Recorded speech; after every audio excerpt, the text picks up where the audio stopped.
Friends,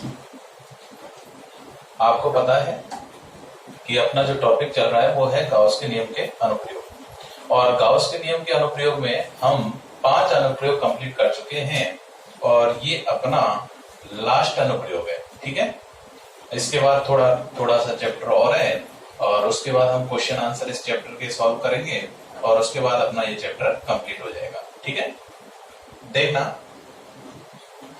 कि Gauss के नियम से समरूप आवेशित अचालक गोले के कारण विद्युत क्षेत्र की तीव्रता, intensity of electric field due to uniformly charged non conducting sphere by Gauss law, Gauss's law. Okay, हाँ जी, तो ध्यान से सुनना कि सबसे पहले हम बात करते हैं कि क्या दे रखा है उसने, अचालक गोला। कैसा गोला है? अचालक। ठीक है, और अचालक गोला जो यहाँ पर लिया गया है वो कैसा है? ठोस है। ध्यान रखना, कैसा है? ठोस। क्यों? खोखले की हम बात कर चुके पहले। ठीक है, अच्छा, तो यहाँ अचालक जो गोला है वो कैसा है? ठोस गोला है।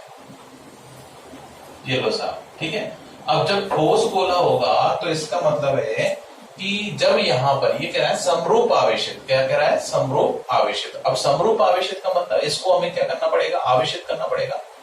तो आवेशित करें तो बताओ, जब अचालक ठोस गोले को जब आवेशित करेंगे तो आवेश का जो वितरण होगा वो कहां पर होगा? बताओ। तो मैंने पहले बोला था कि जब चालक गोले को चाहे वो ठोस हो चाहे खोखला हो, कैसा भी हो, जब हम उसको आवेशित करते हैं तो आवेश का जो वितरण होता है वो कहां पर होता है? वो केवल और केवल सतह पर होता है। ठीक है, लेकिन जब हम अचालक गोला, और वो भी कैसा है? ठोस है, तो ठोस अचालक गोले का जब हम क्या करेंगे? आवेश वितरण करेंगे। यहाँ पर जब समरूप रूप से इसको आवेशित करेंगे तो आवेश का जो वितरण होगा वो कहां पर होगा? वो इस ठोस गोले के अंदर संपूर्ण आयतन में होगा। कहां होगा? संपूर्ण आयतन में। ठीक है, तो अचालक सबसे महत्वपूर्ण बात है कि जब भी हम अचालक किसी ठोस गोले को आवेशित करते हैं तो आवेश का जो वितरण होता है वो कहां होता है? उसके संपूर्ण आयतन में होता है। क्लियर?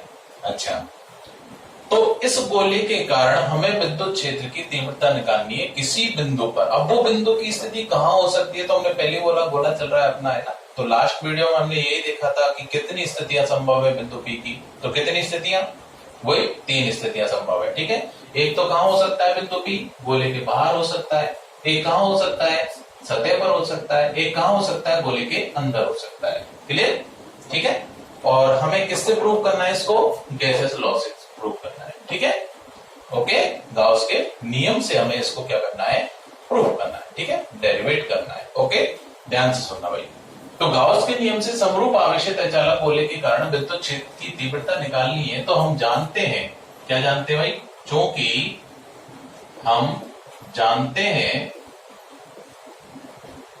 गाउस के नियम से क्या होता है? फाई बराबर होता है इंटीग्रेशन बंद पृष्ठ E vector dot ds vector equal to summation Q upon epsilon या एप्सिलॉन नॉट। ठीक है, और ये समीकरण दे दिया हमने 1। क्लियर? ठीक है, यहां तक कोई समस्या नहीं होनी चाहिए। मैंने पहले बोला था कि गाउस के नियम से जब भी हम इसके अनुप्रयोग को जब भी प्रूव करेंगे, डेरिवेट करेंगे, तो सबसे पहला जो अपना होना चाहिए वो समीकरण 1 आएगा। ठीक है, और इस समीकरण में हम LHS और RHS दोनों की वैल्यू ज्ञात करेंगे और दोनों की वैल्यू ज्ञात करके हम यहाँ पर ई वेक्टर का मान ज्ञात कर लेंगे। ठीक है, इतना हमें करना है। हाँ जी, तो सबसे पहले गाउस क्या कहता है कि पृष्ठ अपना कैसा होना चाहिए? बंद होना चाहिए, है ना। और बंद पृष्ठ बनाने के लिए हमें बिंदु P की स्थिति पता होना चाहिए कि बिंदु P कहां रखा हुआ है। ठीक है, तो बिंदु P की फर्स्ट स्थिति क्या है? तो फर्स्ट स्थिति क्या है? बिंदु P की स्थिति फर्स्ट, कंडीशन फर्स्ट क्या है? बताओ कि जब बिंदु P कहां हो? गोले के बाहर स्थित हो। बिंदु P कहां स्थित हो? गोले के बाहर स्थित हो। और बाहर स्थित होगा तो इसका मतलब बताओ कि इस गोले की जो वास्तविक त्रिज्या है उसको हम किससे व्यक्त करते हैं? बताओ, कैपिटल R से व्यक्त करेंगे। और बिंदु P कहाँ रखा हुआ है, गोले के बाहर रखा हुआ, कहीं भी हो सकता है, यहाँ हो सकता है, यहाँ हो सकता है, यहाँ हो सकता है, यहाँ हो सकता है, यहाँ हो सकता है, कहीं भी हो सकता है, लेकिन गोले के बाहर होगा, ठीक है। और इस O पॉइंट से इस बिंदु P की जो दूरी देखी जाती है वो किससे देखी जाती है बताओ, बोलो, स्मॉल r से देखी जाती है, ठीक है, स्मॉल r से देखी जाएगी, ओके। अच्छा, तो बताओ यहाँ पर स्मॉल r का मान ज्यादा होगा या कैपिटल R का मान ज्यादा होगा इस स्थिति में, बोलो, साफ साफ नजर आ रहा है, स्मॉल r ग्रेटर देन होगा कैपिटल R से, क्लियर। तो इसका मतलब स्थिति फर्स्ट अपनी क्या रही कि स्मॉल r जब कैपिटल R से ज्यादा हो तो उस कंडीशन में बिंदु P पर विद्युत क्षेत्र की तीव्रता का मान क्या होगा, क्लियर। हाँ जी, क्या करें बताओ, लॉस क्या कहता है कि सबसे पहले ऐसी ही आकृति का एक बंद पृष्ठ बनाओ और वो बंद पृष्ठ इस बिंदु P से होकर जाना चाहिए, क्लियर। अच्छा, तो बस क्या कि गोला गोले के अंदर ही जाएगा, गोला किस में जाएगा, गोले के अंदर, क्लियर।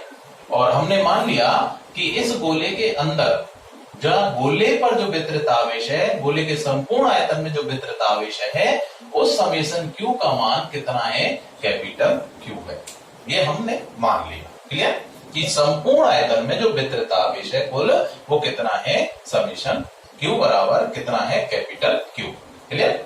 अच्छा, अब बताओ, तो इस गोले के कारण या इस गोले पर वितरित आवेश के कारण इस बिंदु P पर क्षेत्र की तीव्रता जो होगी उसकी दिशा किधर होगी, तो बताओ क्या करते हैं, ज्ञात करने के लिए परीक्षण आवेश की कल्पना करते हैं, और परीक्षण आवेश कैसा होता है बताओ, धनात्मक प्रकृति का होता है, और पॉजिटिव ये तो किधर जाएगा, ये इसी दिशा में जाएगा, बोलो, अरे बोलो, मिलाने वाली रेखा के अनुदिश, ठीक, तो इधर बल लगेगा तो इसी दिशा में Q0 आवेश जाएगा, और जब परीक्षण आवेश इसी दिशा में जा रहा है तो क्षेत्र रेखा किधर होगी, इसी दिशा में होगी, और वो क्षेत्र रेखा ही किसको व्यक्त करती है, विद्युत क्षेत्र की तीव्रता की दिशा को, क्लियर। तो इसका मतलब है कि इसके कारण इस बिंदु P पर स्थित आवेश जो Q0 है, परीक्षण आवेश है, बिंदु P पर जब विद्युत क्षेत्र की तीव्रता है उसकी जो दिशा है वो इस प्रकार होगी, क्लियर।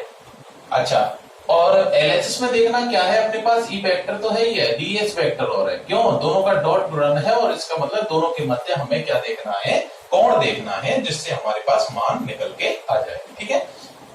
इसकी वैल्यू निकालनी है, इस दोनों के मध्य का कोण देखना है, तो बताओ DS वेक्टर मतलब अल्पांशों में व्यक्त करें इसको पूरे गोले को, तो जो DS अल्पांश होगा इसका उसकी दिशा किधर होगी, वो भी इसी दिशा में होगी, ठीक है। तो गोला इसी दिशा में बढ़ेगा, इधर इस तरफ होगी, इस वाले पॉइंट पर होगी तो इस तरफ होगी, यहां देखें तो इस तरफ होगी, यहां देखें तो यहां होगी, इस प्रकार, ठीक है। तो DS वेक्टर की दिशा भी किधर हो गई, इसी दिशा में होगी, क्लियर। तो बताओ थीटा का मान जो आएगा वो कितना आएगा, 0 डिग्री आ जाएगा, ओके, बोलो कोई समस्या यहां तक नहीं, ठीक है। तो E वेक्टर की दिशा भी इधर, DS वेक्टर की भी दिशा इधर, तो थीटा बराबर कितना आ गया, 0 डिग्री आ गया। तो LHS निकाल देते हैं हम, तो LHS क्या है, समीकरण 1 में LHS, तो LHS की वैल्यू निकालें तो इंटीग्रेशन बंद पृष्ठ E vector dot DS vector को हम क्या लिख सकते हैं, इंटीग्रेशन बंद पृष्ठ E ds cos थीटा, देखो डॉट गुणन है, और डॉट गुणन को जब हम हटाते हैं तो क्या आता है, cos थीटा आता है, ठीक है। और थीटा जो है वो किस किस के मध्य का कोण है, E और DS के मध्य का कोण, और हमें चित्र से पता चल रहा है, जो कि चित्र से क्या है बताओ, थीटा बराबर 0 डिग्री, अतः cos 0 का मान कितना होता है, 1 होता है, कितना होता है, 1, क्लियर। हाँ जी, मान रख देते हैं यहां पर, तो क्या आ जाएगा बताओ, बंद पृष्ठ E ds, क्लियर। अब देखना यहां पर E का जो मान रहेगा इस पूरे पृष्ठ पर, इस पर यहां स्थित होगा बिंदु, यहां होगा, यहां होगा, यहां होगा, यहां होगा, यहां होगा, तो इस पृष्ठ पर स्थित सभी बिंदुओं के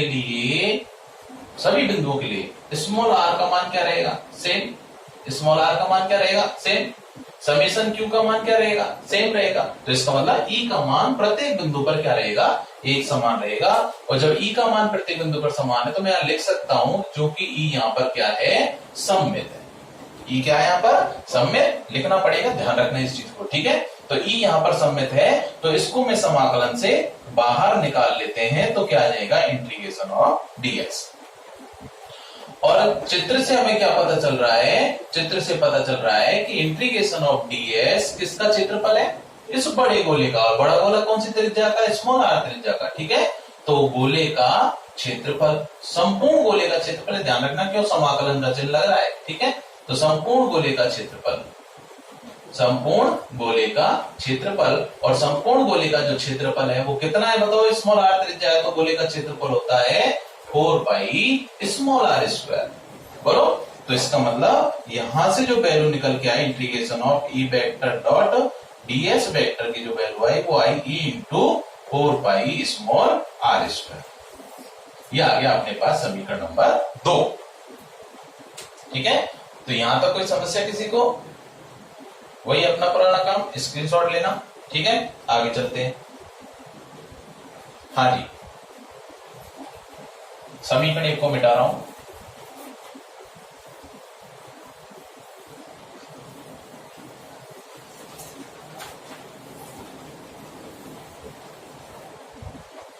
क्या आया देखना, समीकरण 1 को मैं साइड में लिख देता हूं कि इंटीग्रेशन बंद पृष्ठ E vector dot ds vector बराबर सिद्ध करना है summation q upon epsilon not, मतलब ये दोनों से वैल्यू निकालनी है। समीकरण नंबर 1 आ गया, ठीक है। तो यहां से देखना समीकरण 2 से मान 1 में रखने पर, ठीक है।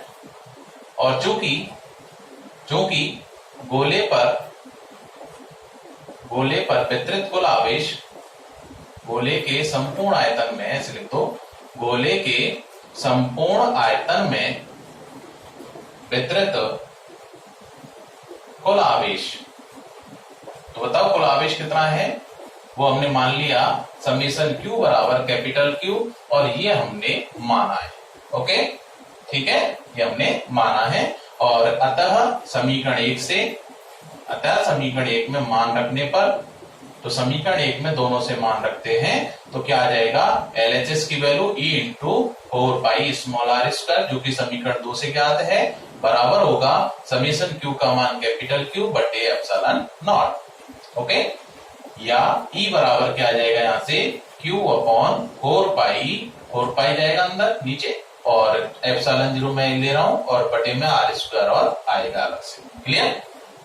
और चूंकि 1/4 पाई एप्सिलॉन नॉट का जो मान है वो किसके बराबर होता है, k होता है, ठीक है।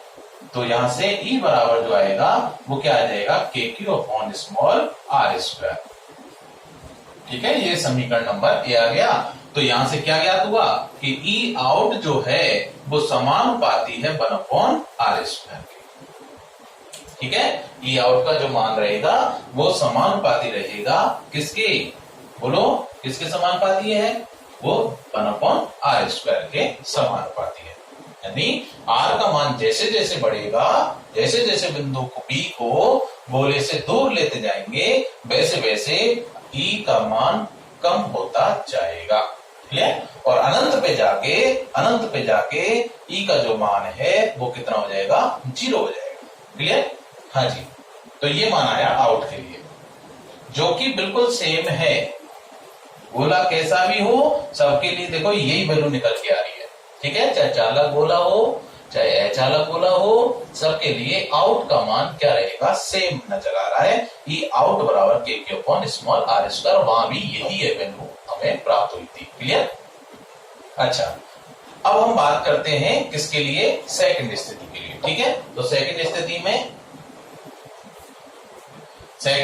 बताओ बिंदु P कहां जाएगा, गोले की सतह पर आ जाएगा, ठीक है। तो गोले की सतह पर ले लेते हैं। तो जो वैल्यू अपनी पास निकल के आई है, ई आउट का जो मान निकल के आया है, इसको मैं साइड में लिख देता हूं कि साहब ई आउट जो आया निकल के वो कितना आया, KQ upon small r square निकल के आया, ठीक है। हाँ जी, मिटा देता हूं।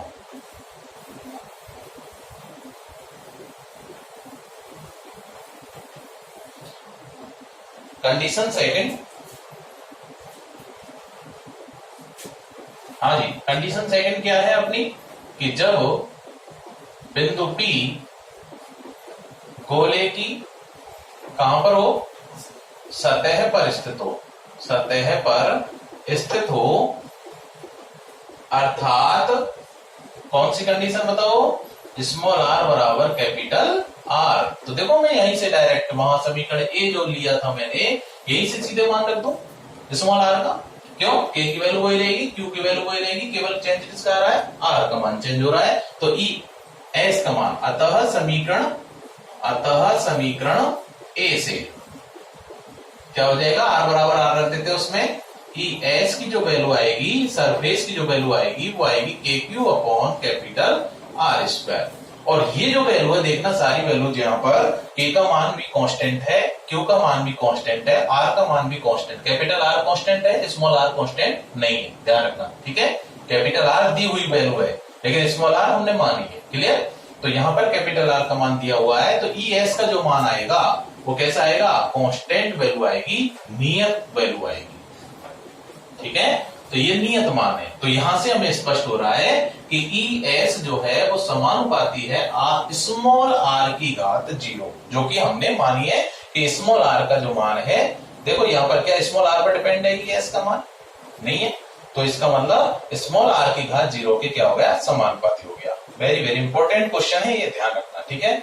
कि सरफेस पर क्षेत्र की तीव्रता त्रिज्या की कितनी घात के 0 घात के समानुपाती, ठीक है। दूरी की 0 घात के समानुपाती, त्रिज्या नहीं बोलेंगे, 0 घात के समानुपाती होती है, क्लियर, दूरी के। ओके, तो यहां से एक क्वेश्चन निकल के आ गया अपना, ठीक है। यहां से एक क्वेश्चन निकल गया, क्लियर। एग्जाम्पल वहां से दे सकता है, यहां से भी वो एग्जाम्पल दे सकता है, क्लियर।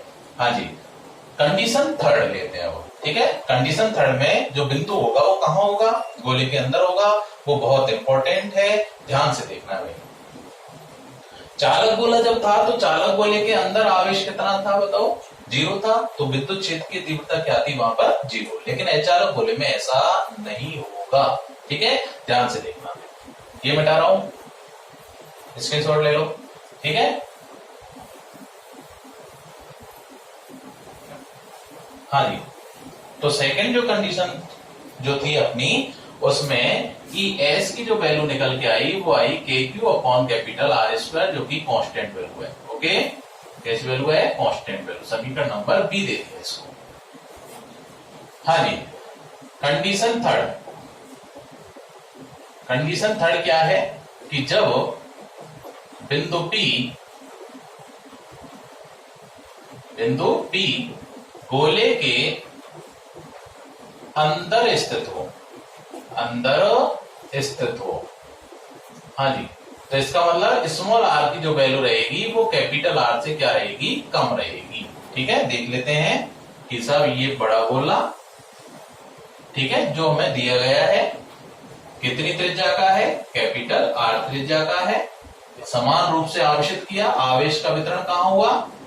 पूरे आयतन में हुआ, ठीक है। बिंदु P कहां है? पहले सरफेस था, अब कहां गया? अंदर आ गया, ये रहा बिंदु P, ठीक है, जो कि इसके केंद्र से कितनी दूरी पर है बताओ? स्मॉल आर दूरी पर। तो बताओ किसका मान ज्यादा है यहाँ पर? कैपिटल आर का मान ज्यादा, क्लियर। क्या करें? वही बंद पृष्ठ की कल्पना, जो बिंदु P से होकर गुजरता है, तो बिंदु P से जो गुजरेगा वो ये वाला गोला होगा, गाउसियन पृष्ठ, बोलो, ठीक है। और इस बंद पृष्ठ को हम बोलते हैं गाउसियन पृष्ठ, ध्यान रखना, क्या बोलते हैं इसको? गाउसियन पृष्ठ, ठीक है। हाँ जी, तो बंद पृष्ठ की हमने क्या कर ली? कल्पना, क्लियर। अब बंद पृष्ठ की कल्पना कर ली, तो बताओ इस बंद पृष्ठ में स्थित आवेश और एक बड़े गोले में, देखो बड़े गोले में कितना आवेश है बताओ? बड़े गोले में, तो बड़े गोले में तो कैपिटल क्यू आवेश है, ठीक है। क्या छोटे गोले में भी कैपिटल क्यू आवेश रहेगा बताओ? अब बिंदु P पर जो अटैक करेगा, वो कौन करेगा? छोटे गोले का आवेश करेगा या बड़े गोले का करेगा बताओ? किसका लेंगे हम? बंद पृष्ठ का लेंगे। किसका लेंगे? बंद पृष्ठ। और बंद पृष्ठ के अंदर कितना आवेश है वही तो काम मिलेंगे। अब बंद पृष्ठ के अंदर क्या, देखो एक तो बड़े गोले में वितरित आवेश, ठीक है, और एक छोटे गोले में वितरित आवेश, क्या दोनों में सेम रहेगा? क्या? नहीं रहेगा। अच्छा, तो बताओ किस में ज्यादा रहेगा? बड़े गोले का, ठीक है। तो छोटे गोले पर जो वितरित आवेश है वो मैंने मान लिया कितना है? Q dash. कितना है? Q dash. और इस क्यू डैश के कारण इस बिंदु P पर क्षेत्र की तीव्रता जो की दिशा जो आएगी वो इधर ही आएगी, बाहरी। क्षेत्रफल की दिशा भी किधर होगी? यही बाहरी होगी, ठीक है। तो ई वेक्टर भी बाहर, डीएस वेक्टर भी बाहर, तो थीटा बराबर यहाँ भी कितना रहेगा? 0 रहेगा, ठीक है। तो एलएचएस वैल्यू देख लेते हैं। समीकरण 1 की समीकरण 1 में LHS से। हाँ जी, क्या है? इंटीग्रेशन बंद पृष्ठ E vector dot ds vector बराबर इंटीग्रेशन बंद पृष्ठ वही ई ds cos थीटा। अब चूंकि चित्र से थीटा बराबर 0, तो cos 0 का मान कितना आ जाएगा? 1 आ जाएगा। वही इंटीग्रेशन बंद पृष्ठ ई ds, ठीक है। E का मान देखो, इसके प्रत्येक बिंदु पर, इस छोटे गोले के प्रत्येक बिंदु पर E की वैल्यू सेम नजर आएगी। इसका मतलब E यहाँ पर क्या रहेगा? सममित।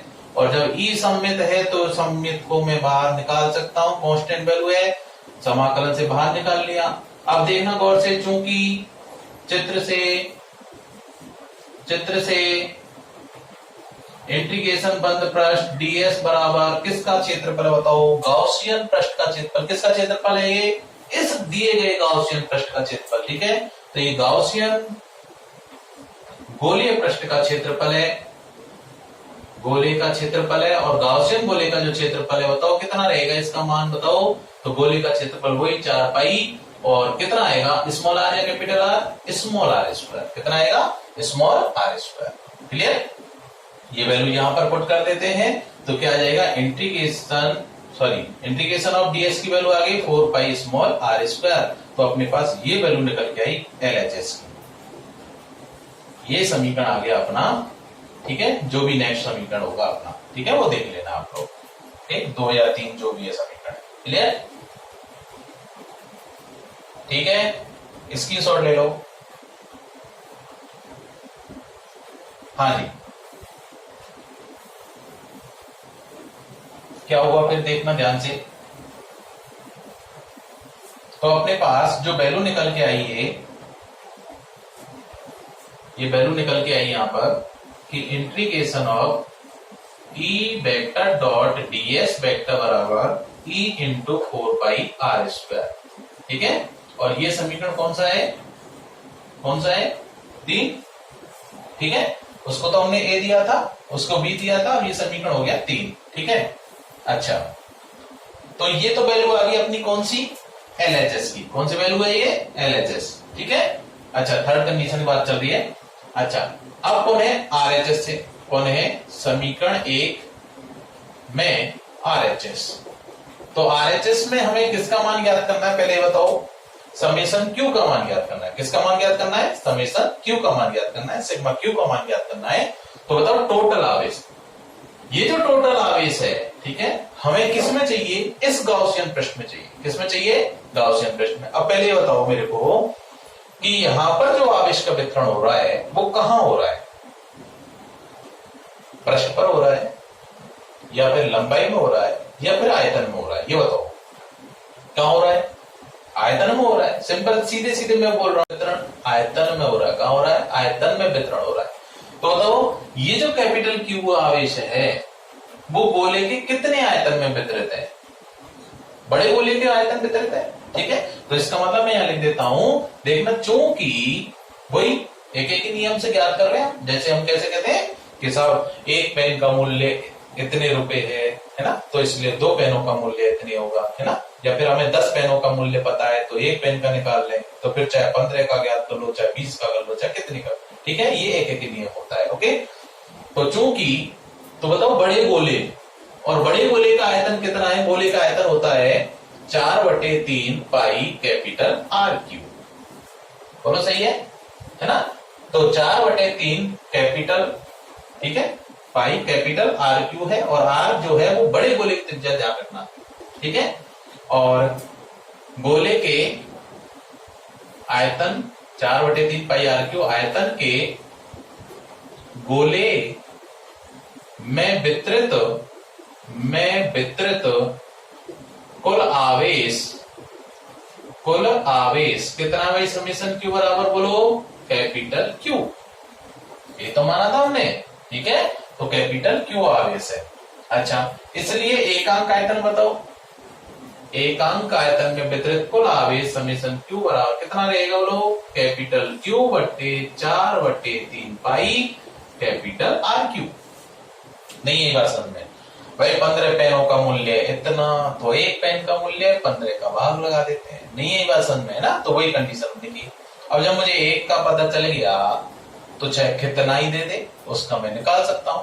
अब बताओ मुझे कितने आयतन में चाहिए, कितने आयतन में ज्ञात करना है आवेश, बोलो। स्मॉल आर त्रिज्या के गोले में, सही है। तो स्मॉल आर त्रिज्या के गोले का आयतन बताओ कितना है, इसलिए 4/3 पाई स्मॉल आर क्यूब, सही है ना। आयतन के गोले में वितरित कुल आवेश बताओ क्या है, क्यू डैश, है ना। तो क्यू डैश बराबर इसका मान कितना आ जाएगा, बोलो क्यू बटे 4/3 पाई आर क्यूब इंटू, अब इसका गुणा हो जाए, देखो एकांक का मान इतना है तो इतने का कितना होगा, इसमें इसका गुणा कर देंगे 4/3 पाई कैपिटल नहीं स्मॉल आर, देखो इसका इसमें मैंने इस वैल्यू में गुणा कर दिया, क्लियर। 4/3 पाई से 4/3 पाई कैंसिल हो गया, तो यहां से क्यू डैश की जो वैल्यू आई वो आई क्यू, कितनी आई भाई, क्यू ओके बटे capital R Q into small R Q. ये समीकरण आ गया अपना 4, बोलो ठीक है, बात समझ में आ गई। तो इसका मतलब इस छोटे गोले में जो वितरित कुल आवेश है उसका मान कितना है, क्यू बटे R Q into small R Q, clear, ठीक है। वही स्क्रीनशॉट, हाँ जी।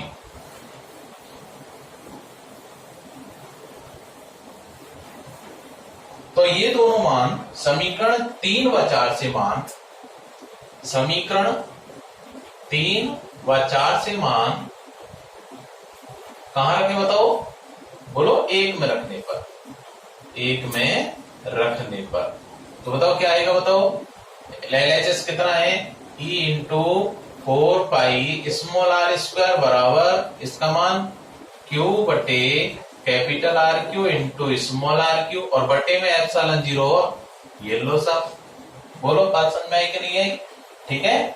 क्या आ जाएगा यहां से, या देखो आर स्क्वायर से आर स्क्वायर कैंसिल, एक आर बच गया यहाँ पर स्मॉल, ठीक है।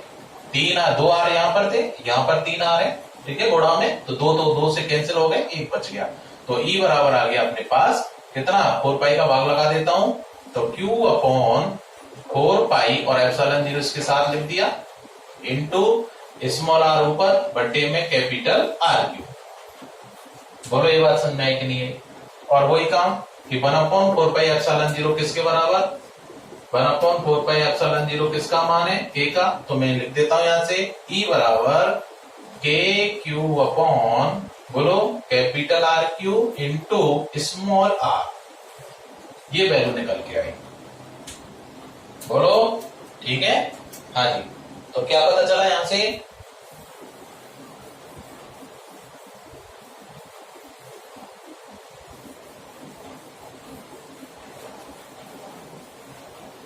तो यहां से हमें पता चला कि ई एन जो है वो समानुपाती, देखो ये पूरी वैल्यू कांस्टेंट, ये पूरी वैल्यू कांस्टेंट, तो समानुपाती किसके आ गया, स्मॉल आर के, ये वेरी वेरी इंपॉर्टेंट है, ठीक है, वेरी वेरी इंपॉर्टेंट। क्यों, क्योंकि पूछा जाता है अक्सर कि अचालक ठोस अचालक गोले के अंदर विद्युत क्षेत्र की तीव्रता दूरी की किस घात के समानुपाती, तो किस घात के समानुपाती, 1 घात के, क्लियर। सतह पर 0 घात के, ठीक है, बाहर -2 घात के, ठीक है, इसके -2 घात के समानुपाती, और व्युत्क्रमानुपाती कहे तो +2, क्लियर, हाँ जी, ठीक है। तो इसका मतलब अपने पास 3 वैल्यू प्राप्त हुई, ई आउट समानुपाती r की घात -2 या 1/r², ई एस समानुपाती r की घात 0, ई एस समानुपाती स्मॉल r, ठीक है, ई एन, ये 3 वैल्यू हमारे पास प्राप्त हो गई, ठीक है। तो यहां से देखते हैं कि साहब n जो है वो ये वाला मान होता है, ये देखो ध्यान रखना कि एग्जाम्पल वो दे सकता है और एग्जाम्पल के लिए ये वैल्यू पूरी की पूरी हमें याद होनी चाहिए, क्लियर, ठीक है। तो जैसे जैसे r का मान घटता जाएगा, देखना गौर से कि जैसे जैसे स्मॉल r का मान, ठीक है, ये O पॉइंट है, ठीक है। अब ये पॉइंट जो है, ये वाला जो P बिंदु है, अगर ये बिंदु P कहां आ जाए, गोले के केंद्र पर आ जाए, कहां जाए, गोले के केंद्र पर, तो बताओ किसका मान 0 हो जाएगा, बोलो किसका मान 0 होगा, स्मॉल r की वैल्यू चेंज हो रही है, बाहर होगा तो स्मॉल आर ज्यादा, फिर सतह पर आ गया स्मॉल आर कम, फिर अंदर आ गया और कम, और अगर केंद्र पर आ जाए तो स्मॉल आर कितना, 0। ठीक है, तो इसका मतलब कि ई केंद्र, गोले के केंद्र पर विद्युत क्षेत्र की तीव्रता का मान कितना रहेगा, 0 रहेगा। ये बहुत इंपॉर्टेंट चीज है। तो केंद्र पर जो मान आएगा विद्युत क्षेत्र तीव्रता का वो कितना रहेगा, 0 रहेगा, क्योंकि R बराबर क्या आ जाएगा, 0 आ जाएगा। तो इस समीकरण में जब हम मान रखेंगे तो केंद्र पर विद्युत क्षेत्र तीव्रता क्या रहेगी, 0 रहेगी। लेकिन चालक गोले में अगर मैं बात करूं तो बताओ, चालक गोले के लिए क्या था, अंदर कहीं भी बिंदु हो, केंद्र हो, चाहे यहां हो, चाहे यहां हो, चाहे यहां हो, यहां हो, यहां हो, कहीं भी अगर बिंदु है तो बताओ सबके लिए समेशन क्यू का मान क्या था, 0। तो ई इन कहीं भी हो इन में तो वो कितना रहेगा, 0 रहेगा। लेकिन अचालक गोले में ऐसा नहीं है। अचालक गोले में केवल और केवल कहां 0 है, वो केंद्र पर 0 है। समझ में आ गया? ठीक है, बहुत इंपॉर्टेंट बात है, तो ये चीज ध्यान रखनी है। क्लियर? अब हम बात करते हैं ई और आर के मध्य ग्राफ। ठीक है, परिवर्तन आलेख बता रहा हूं।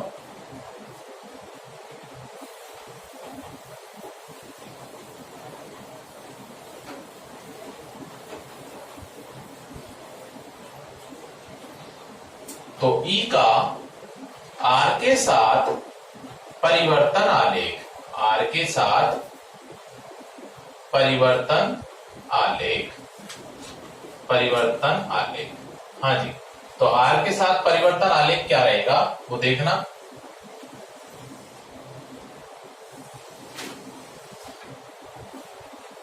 हाँ जी, तो बताओ इस वाली अक्ष पर तो किसका मान, वो ई का मान, ये 0 हो गया।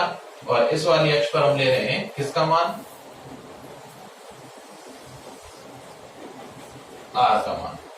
ठीक है, दूरी का परिवर्तित मान। ठीक है, तो इस वाले पॉइंट पर आर का मान कितना है, 0। इसके बाद यहां पर सतह आ गई, तो मान लिया हमने आर बराबर आर, यहां पर आर लेस देन कोई कैपिटल आर, यहां पर R greater than capital R. सही है? ठीक है, तो बताओ सतह पर जो वैल्यू है वो ई की कांस्टेंट वैल्यू है, तो इसका मतलब हमने मान लिया ई का जो मान है वो यहां पर है, और वो कितना है बताओ सतह पर, वो इतना आ गया। बोलो ये बात समझ में आई क्या? और इसका जो मान है वो है के Q upon capital R square, ये वाला मान। ठीक है, ये कौन सा मान है, ये वाला मान है, ध्यान रखना ये वाला। ओके, अच्छा इन देखो, इन तो ई इन जो आया वो कितना है, ई इन समानुपाती है स्मॉल आर। अब समानुपाती है तो बताओ कैसे ग्राफ आएगा, कैसा आएगा, बिल्कुल सीधी रेखा आएगी। और सीधी रेखा जो आएगी और कहां तक जाएगी सीधी रेखा, सतह तक जाएगी। कहां तक जाएगी, सतह तक। ठीक है, जो बिंदु पी जाएगा वो कहां तक, सतह तक। और ई इन हो गया समानुपाती आर। जबकि चालक गोले के लिए बात जब हम बात कर रहे थे तो यहां पर कोई ग्राफ नहीं था, क्यों, ई इन का मान 0 था। क्लियर? और बाहर की बात करें तो बताओ 1/r² के समानुपाती, और 1/r² समानुपाती तो कैसा आएगा, इस प्रकार आ जाएगा। ठीक है, तो ये आ गया ठोस अचालक गोले के कारण विद्युत क्षेत्र की तीव्रता का आर के साथ परिवर्तन आलेख। समझ में आ गया? ठीक है, इस पर एक आधा एग्जांपल देख लेते हैं, कैसे क्वेश्चन पूछता है वो सुनना ध्यान से, स्क्रीनशॉट ले लेना।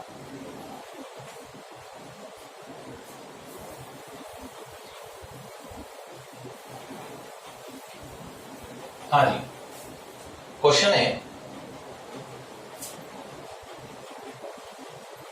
कि एक ठोस अचालक गोला है। क्या है भाई, एक ठोस अचालक गोला है।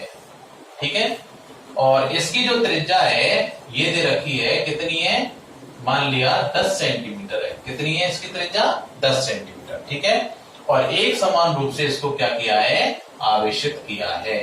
ठीक है, एक समान रूप से क्या कर दिया, आवेशित कर दिया। ओके, अब ये कह रहा है कि इसकी सतह पर स्थित बिंदु, यानी ई एस का जो मान दे रखा है, सतह पर स्थित बिंदु के कारण जो विद्युत क्षेत्र की तीव्रता है उसका जो मान दे रखा है वो दे रखा है हमें। ठीक है, और कुछ भी दे रखा है, जैसे मान चलो 2 × 10³ न्यूटन पर कूलम दे रखा है। ओके, ये वाला मान दे दिया। समझ में आ गया? ठीक है, अच्छा इतना मान इसने दे रखा है, यहां पर मान लिया। और अब ये कह रहा है कि बताओ 5 सेंटीमीटर, जब स्मॉल आर का मान 5 सेंटीमीटर हो तो बताओ ई एन का मान। अब बताओ पहले ये बताओ, आर बराबर 5 सेंटीमीटर होगा तो बिंदु जो होगा वो अंदर होगा या बाहर होगा? बोलो, अंदर होगा। कहाँ होगा? अंदर होगा। क्यों? 10 सेंटीमीटर त्रिज्या का दे दी रेखा में, है ना? तो अंदर स्थित होगा। क्यों? 5 सेंटीमीटर की बात कर रहा हूं, 5 सेंटीमीटर इस दूरी पर कहाँ होगा? अंदर स्थित होगा। ठीक है, केंद्र से नापते हैं दूरी हमेशा। तो किसका मान ज्ञात करना है? ई एन का मान ज्ञात करना है। ठीक है, तो वैल्यू अपने पास क्या है? ई एन बराबर बताओ क्या थी? K Q upon capital R Q into small R. बोलो, बात समझ में आई क्या? है ना? तो यहां से देखो, इस वैल्यू को मैं लिख सकता हूं क्या कि ई एन बराबर K Q upon capital R square into R upon capital R. बोलो, लिख सकते हैं क्या? बोलो, क्यों? Capital R Q into capital R कितना हो जाएगा? Capital R square into R कितना होगा? आर क्यू तो हो जाएगा। आधार समान तो गुणा में जाते हैं, जुड़ जाती है। और ये वैल्यू किसकी है बताओ? बोलो, किसकी वैल्यू है? ई एस की वैल्यू। अरे सरफेस पे तो है ये। ठीक है, तो इसका मतलब ई एन बराबर मैं ये लिख सकता हूं क्या? E S into R upon capital are.